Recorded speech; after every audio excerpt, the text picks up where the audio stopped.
Hello, আজকে আবার একটা নতুন ভিডিও নিয়ে চলে এসেছি। তো চলো দেখতে থাকো। আমার বড় জেঠুদের বাড়িতে আমার দিদির মানসিক হিসেবে জোড়া লক্ষ্মী পুজো আয়োজন করা হয়েছিল।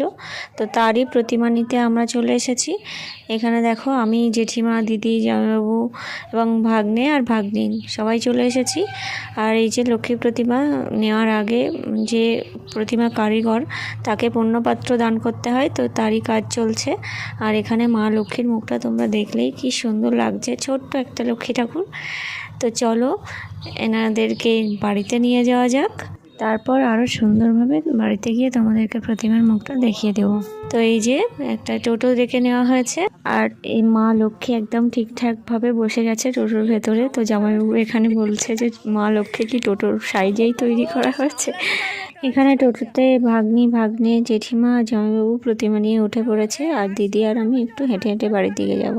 একটা বাড়িতে পুজো বা যে কোনো অনুষ্ঠান হলে প্রচুর কাজ থাকে, তো এখানে সবাই মিলে হাতে হাতে সমস্ত কিছু একদম জোগাড় করে রেখেছে, শুধুমাত্র পুরোহিত আসার অপেক্ষা।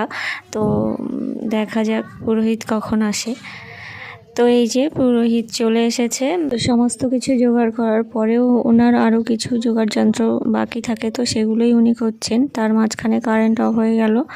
তো যাই হোক, আমরা ফোনের ফ্ল্যাশ জ্বালিয়ে সমস্ত কাজে এগিয়ে রাখছি। তারপরে কারেন্টও এসেছিল এবং অর্চনার কাজও শুরু হয়ে গেছিলো। আর এই যে আমি লক্ষ্মী প্রতিমাগুলোকে একদম কাছ থেকে দেখিয়ে দিচ্ছি।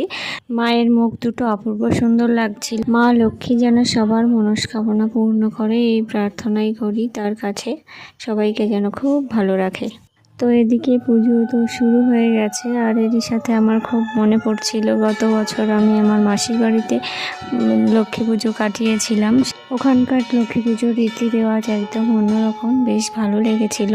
তো যাই হোক, আজকের ভিডিওটা এই পর্যন্তই থাকছে। তোমাদের কেমন লাগলো জানিও।